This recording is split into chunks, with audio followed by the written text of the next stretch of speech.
iki ana pundutan aja diteroki dibadutne prau layar. Kang tumrap ning tanah Jawa agama gemeng ngaji.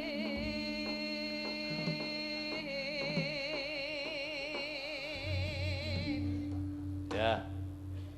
Aku ngenteni tekan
iki ana pamundhut sinom rujak jeruk, ayun-ayun gobyok semangat 45.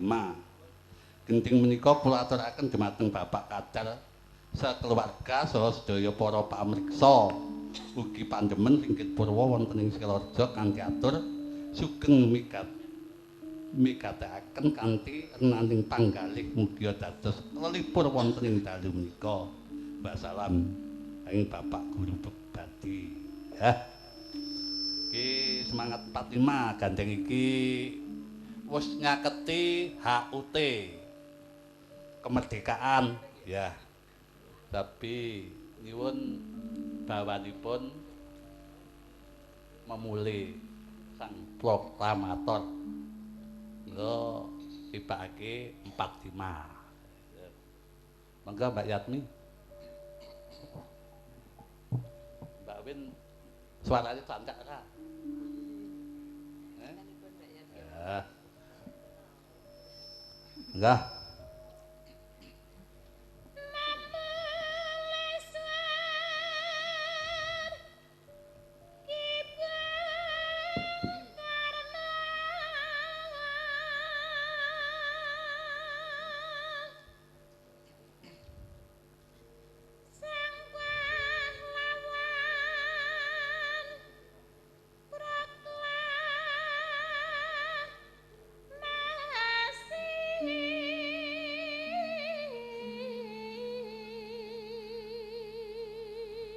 Suaranya apik. Mong kuwi ya garwane dalang. Nah, garwane anakku Ki Budi Sabda Suraya. Sabda Utama.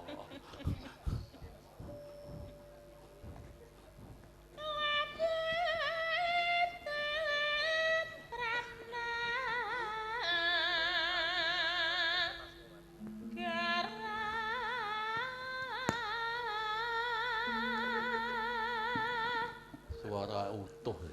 Iya no, pancen latihane dipeng nih. Latihane apa? Padu. Niki mboten niki. Weh, syukur.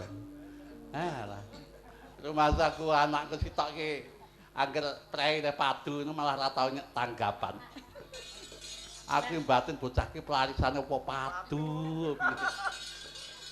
Lah niki mboten madu blas ora tau nang omah. Heeh, ra tau nang omah ya. Dapani bubar tiwi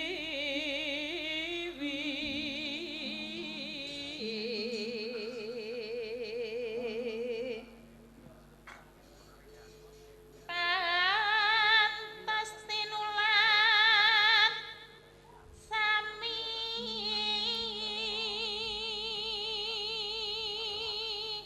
lajeng protes kuli mbok. Protes piye? Lah nek sing dugi telat kula ngoten jenengan neh nuwesu mboten ngantenan nek sing telat gembrot ngono mendel mawon jenengan pripun. Lah tak kandhakne to, gembrot ki pancen binatang tamu, dadi Oh, tak lah, ngaten. dimerekne. Angger rol. Rol iki, rolak.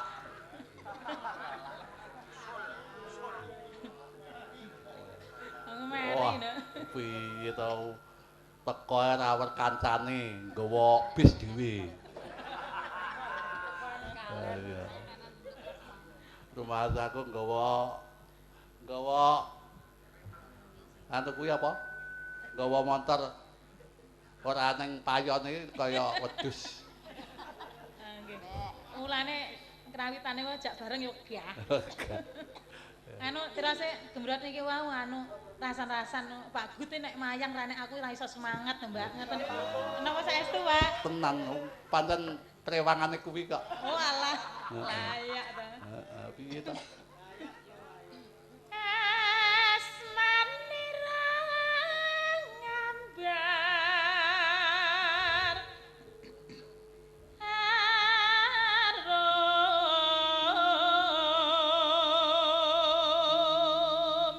Geng, dalem kowe tau krungu gemrote sewengi ora kleru itu gak wis tau. Der. Lha pancen yo petikane nek kleru ngono kuwi gemrot bener ki apa apik malah. Nggih, pelarisane ngene iku nek kleru niku. Mulane nganti tak jak iki kleru niku. Ya wadine nyang dhuwit e gas. Ah nggih. Jare ngono nek sing kleru aku nek niku lho krawitan-krawitan nek pluwilik ngono. Sing kleru gembrot wis ora wis. Iya. Kondang sak jagat raya. Asmarandana ki apik ya. Dalem Asmarandana iki gembrot apik. sae. Saya iri. Nggih, pas keri dhewe. Ini Kaya ngono Lah ngoten karo jiwiti kula anu juga. Kaya ngono ki nek entuk kelonggaran ngono wah ngabani aku kok. Pak Gut iki mbok ya malu senggak lek ngono iki. Kaya bayar-bayar kok. Dembene ka ta? Iya. Ora gelem watak ndase. Alah, sesuk aku ditilap. Gak. Mergo seneng gembrot. Iya. Yo. Gak patek penting. Meri meneh. Sesuk wis ora akeh-akeh sesuk. Sesuk loro ae.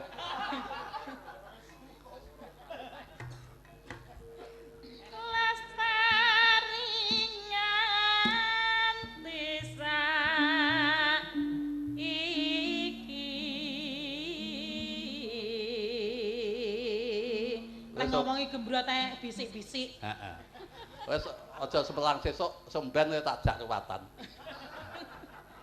Lah rumasane Brat, kowe sesuk aja lali. Aku ya krungu ae jane ning ngomong bisik-bisik. Ya terah nilap kowe kuwi kok ya krungokne. Jane iki wong ki ngerti rasa apa ora ta jane. Mbok ya krungu tak ora krungu ngopo ta jane. Jane kula nggih ning ya. Piye kupingku ya keri. Iya. Aja semlang somben tak jak ruwatan. Saestu nggih, Pak. Janji lho niku nek mboten jak saestu. Oh. Iya ya mung takon ngukuti sajen ngono ae. Dadi baju barat. Walah, nanti nek kon nyinden. Apa nganggo sinden ora. Lah Mbah Ju niku nggih sinden. Ya Pak Mbah Ju ya melok Mbah Ju kono kok. Tatak tutuk nggayah mar tika.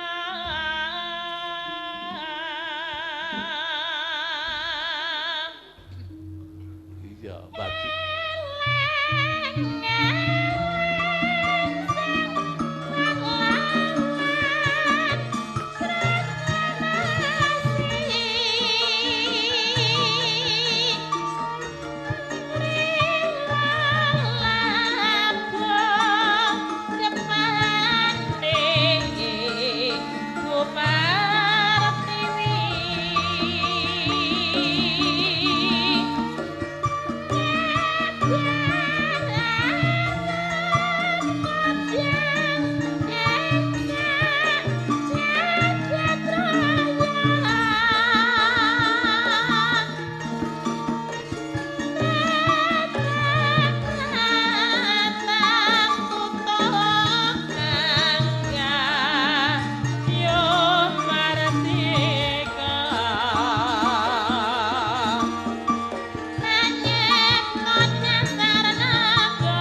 Ulupis kuntul baris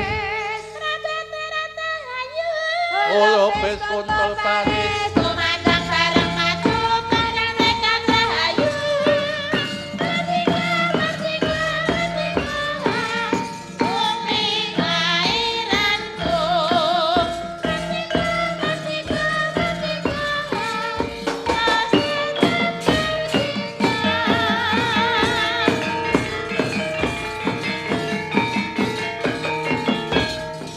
Kalau kain negara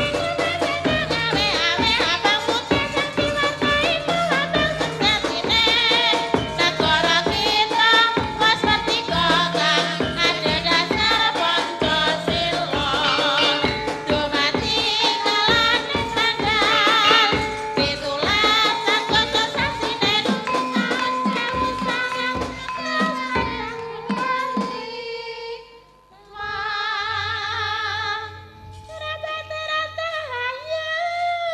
Ulupis kuntul baris Ulupis kuntul baris Tumandang bareng maju Pengantikan rahayu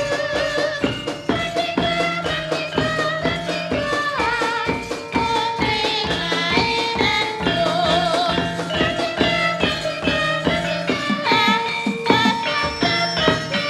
Merdeka! Ada semangat, mau lagu sang proklamator terusake semangat 45. Ya ana pamundutan terusake pamundutan ayun-ayun gobyok. Ayun-ayun gobyok. Ya. Mbak Gembrot. Anggo bawa. Anu nun sewu usul riyen bocange. Heeh. Mboten ngeten nah. Wong mandak senjen goblok kok direkne. Lah kula niku lak ampun mikir dhewe nggih to. Kula teko kula keri niku mergo nggih keng tumpakan wau. Jenengan numpake kijang lah kula lak bis ngoten lho. Dadi lak riyen jenengan terus ngen sindenan, sinden sing penak-penak niku kula pasrahne ibu-ibu menika ngoten. Ya terus. Sing angel kula ngaten. Kaya to. Nggih, nak gending sing penak-penak niku lak kunang-kunang. Kunang-kunang cangkemmu kuwi kok. Wong onang-onang kunang-kunang iki ya. Nggih niku gending ngeten niku terus gending sing gedhe-gedhe nggih gending niku unang-unang niku kalih gending cucur bawuk, walang kekek ngeten niku. Niki lak penak-penak niku bagiane ibu-ibu menika. Lah nak kula bagiane sing angel-angel. Kaya to. Ayun-ayun grobyok niku angel niku. Napa saged Ayun-ayun grobyok iki kaya duwek tringe masa kuwi. terus sinom ngeten niku lak ibu-ibu waranggana menika lak mboten dereng saged. Niku lak gending sing angel dhewe. Nek liyane lak mesti bener, kowe lak mesti salah. Nggih. Lah iya. Nggih mergo angel niku mau lek salah kok. Ngoten Ya. mawon, mboten ngoten lho Mbak Yat niku. Berarti ya pengen goblok kaya kula nggih. Wong goblok kok dimerekne. Iya. Engko nek bar iki engko anak buahmu kan bawa ya. Oh, nggih no niku mengke bawane paran-paran kalih kula. Arep narto kuwi. Nggih, jat kalih narto. Ya. Nun sewu menika lak lulusan keng ISI.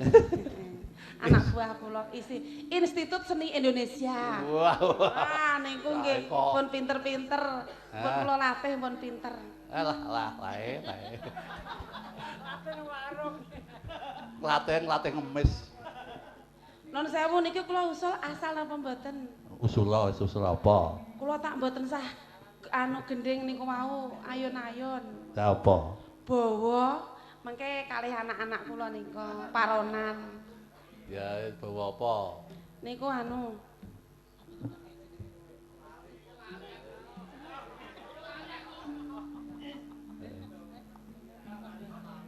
Anu padha sih. Aduh. Apa kuwi? Aku malah ra mudeng iki.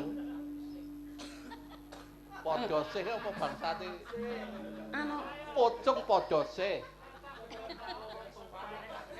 sing muni ya cangkeme mbayat niki.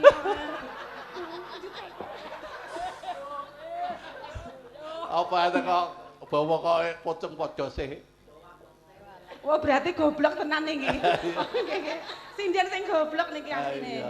Nika lho sing gendeng anu sing bawa. Iya. Kiraku nika lho. Oh iya. Nika kok padha sih kok berarti nggih trahayu ngiso tenan niki. Oh, kuwi dudu padha sih. Lah niki napa nika? Padha edane. Nggih nun sewu. Anu Pak dipun tindingi Pak pelok. Nek ninteng wis sumek dadi mangkok. Oh nggih, pelok barang ding lali aku. Anu nun sewu, Le, jat kalau Le nar siapne mikir Mbok esek ya Le. Iya tak muni wae cangkemmu kuwi lho. Muni ae. Kiraku kewetan citra. Ayo Le jat, ganti kowe.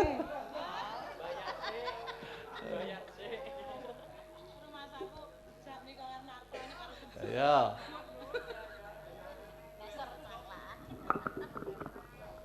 Niki enten hitunge mboten, Bu? Enak Le. Lah cangkemmu karo mboke kok kaya ngono wine. Lah wong dadi mbok ya belas ora tau nyangoni. Alah wis to beres engko. Ndang Le ganti kowe Le. Amarga suwe tahan teni. Padha karo mbok. Niki nek mulang mbok iki ngoten niku. Lah ora ya eling-eling anak gembrot ya. Mengkene- Wis ngono kuwi dadine kok. Mengkene mboten ngenten iki turene mboten lucu. Ya, nek kono berat iki. Layang kino womah ruto.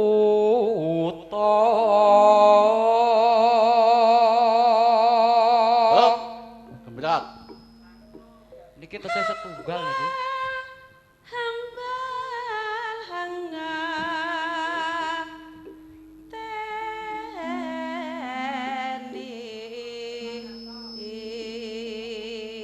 Ayo Lenar, kowe Lenar.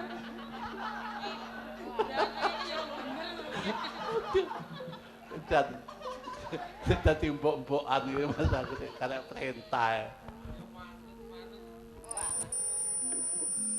Ya. Niki dereng ngene, Pak. Aku ya gumun ya. Wis tom ndang muni kono sik. Etonge engko etonge. Wis suwe tak enteni.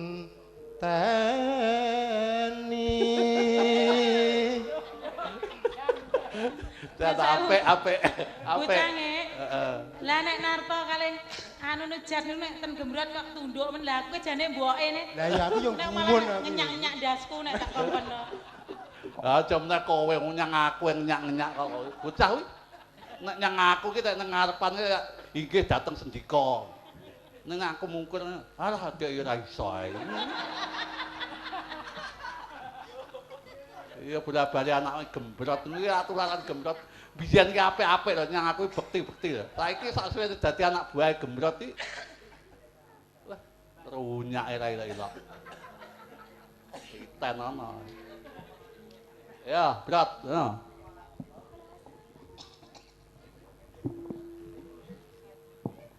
Krungu bicara semaya. Sik iki kliwat sitok. Rasaku Oh, alah nek teko kuwi to le tibake. Oh, iki sawangane mendung ya. Iki niat berenang sambil minum kok. Rasaku mangantuk.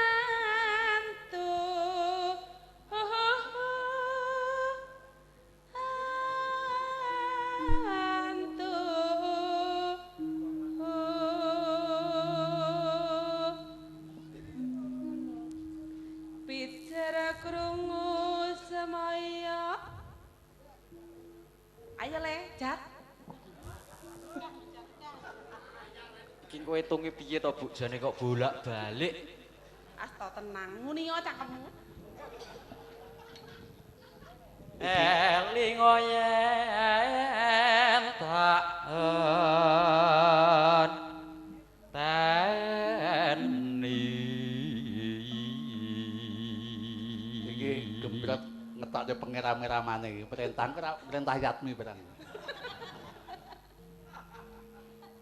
Kledang-kledang lakae bocahe teko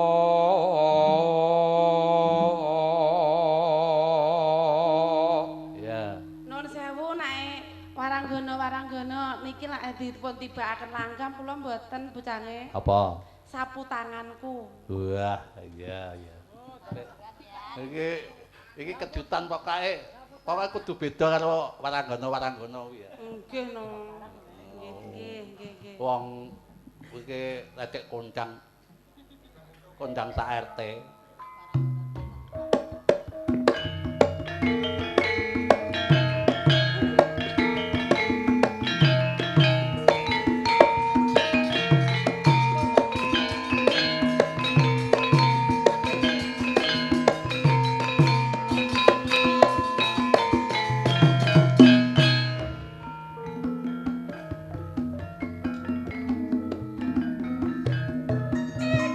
Sapu tangan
ayun-ayun karo sinemu jak jeruk mengko dicaosi.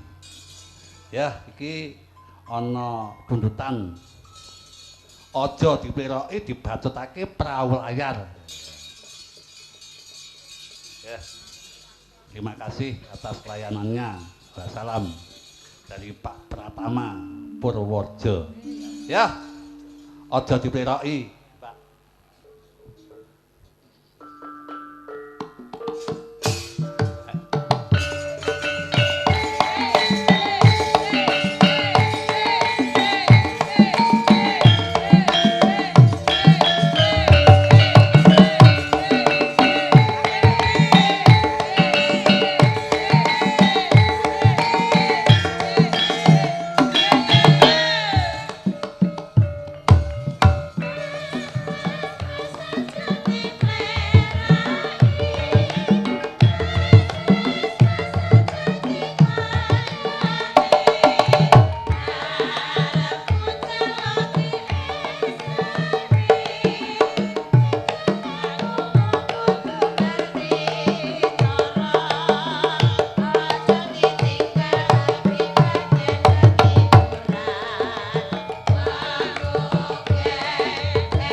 Coba pisang kas yuk.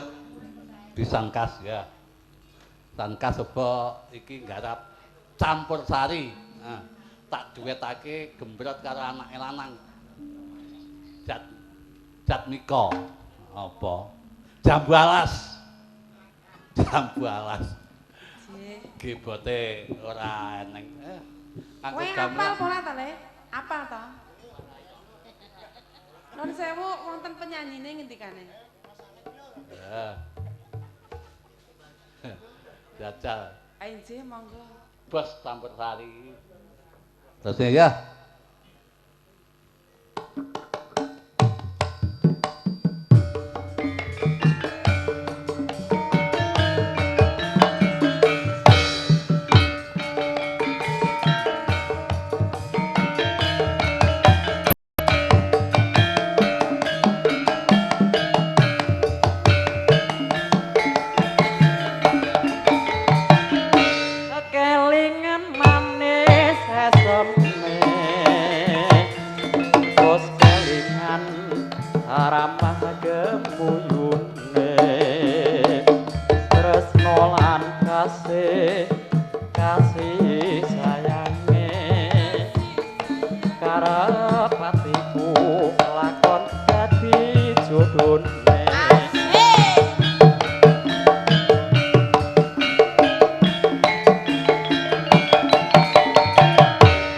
Sayange wis duwe bojo nanging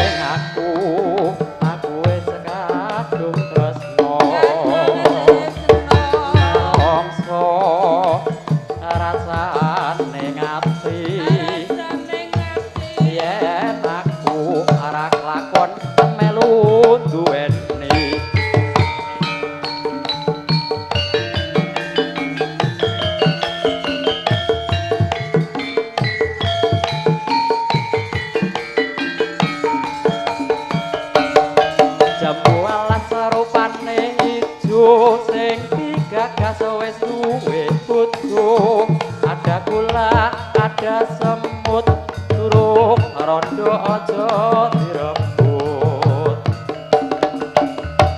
Sumpah ing batin ngajan kula pribadi kawin tekad ing ati para bakal golek ganti.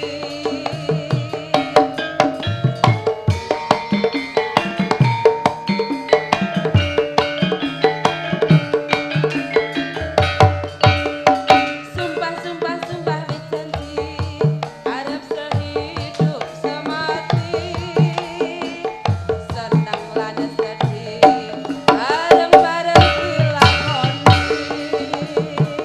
Jambu alasake manis rasane senajan tilas mesti enak rasane. Sayange wis duwe bojo nanging aku wis kadung tresno nelongso rasane ngati yen aku para kelakon melu duweni. Apik. Siji-siji kirung bagian. Sapa Mbak Win? Ya. Aku ki mau dadi bageke to, Yung. Sabage piye ae. Ayo tancake jaiponge apa? Bajing loncat ya. Bajing loncat. Ya, witi intro ya. Ya. Ya.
bajing luncat bajing luncat bajing luncat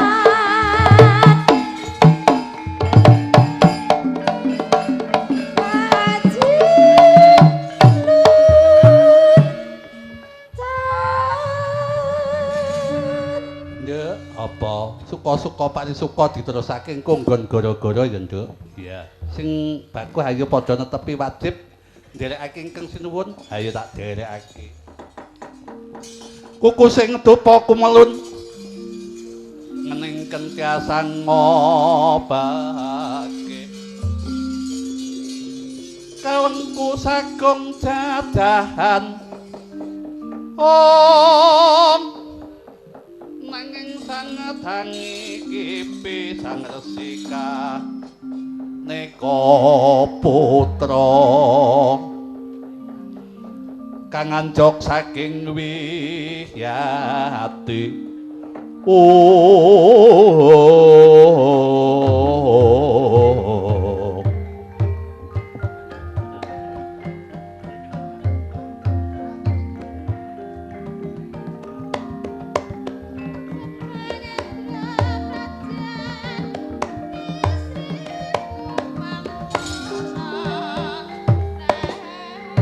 kuku sing dupa kumalun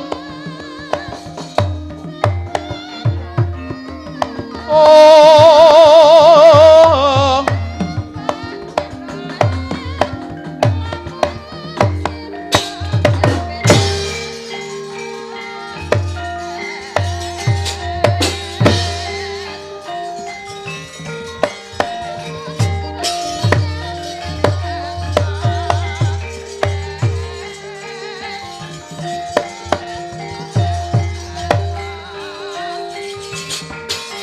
Woi, para madya, para samud, para Darawati, Pandora lan ngamantung para ngayi kala kaliyan kang wigati. Wow!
kopyok kumulung mangungsir ring sata Kurawa kambah kongkeh seru katitih wong merot-kerot katut twin sagung pradipati pratanya swatama tatanya pagini samya lumaris kawula nuwun Kaka Prabu kula ngaturaken pangabekti mugi kunjuk ngarsanipun Kanjeng Kaka Prabu Nata Mandura Yayi Setyaki ndak tampa pangestuku tampanana kabundi saengga jejimat Kaka Prabu nadyan putra Paduka ing pringgondani kula ngaturaken pangabekti Gatotkaca ndak tampa kula ngaturaken pangabekti wa Antarja ndak tampa nadyan abdi Paduka pun Udawa kula ngaturaken pangabekti mugi kunjuk ngarsanipun Kanjeng Sinuwun teng Mandura Kakang Udawa ndak tampa laliwat tiba sepadha-padha anjawi saking menika keparenga kula nungsung pawarta menapa ta wigatosipun dening Paduka ngawisangya para wadyabala mepak para wadyabala saking negari Dwarawati Mandura lawan Ngamarta swawikawati njara talinganipun abdi Paduka Pundudawa nadyan abdi Paduka patih tambak ganggeng warangkana teng Ngamarta kula nungsung pawarta la la la la la la nadyan abdi Paduka pun pregata kula nungsung pawarta klodhok Watri njara talinganipun abdi Paduka pun pregata abdi Paduka mban Prabawa nungsung pawarta Gusti Sangya para wadyabala saka negara Ndarawati Mandura lawan Ngamarta kabeh wae aja padha nungsung warta bebarengan wah sing wigati jroning iki awit saka ambek angkara murkane patih kendhit mimang ya duta saking laras kandha kang wis ngrampit Nuswantara kalebu negara Mandura lan negara Ndarawati mula kang iku jroning mepak para wadyabala yen perlu lumuruk perang marang jroning negara laras kandha nggih mboten langkung ngestaken dawuh kadya paran pawartaning para wadyabala saka negara Ndarawati nggih ing mangke sampun samapta kabidahaken sawanci-wanci mboten badhe ngujiwani patih tambak ganggeng priye pawartane jroning negara utawa wadyabala saka negara Ngamarta awit mundi pengendikanipun kan Raden sawanci-wanci kabidahaken sampun samapta ing gati siyaga ing diri yen wis samapta ing siyaga ing diri mara gage natapa tengara budaling para wadyabala ngerbasing yuda marang negara laras kandha ngestaken dawuh sang patih Grohanata baris nyawitiku polong dampyak-dampyakku mrah kocolahe binarung krapyak watang akate kumalar ngebagi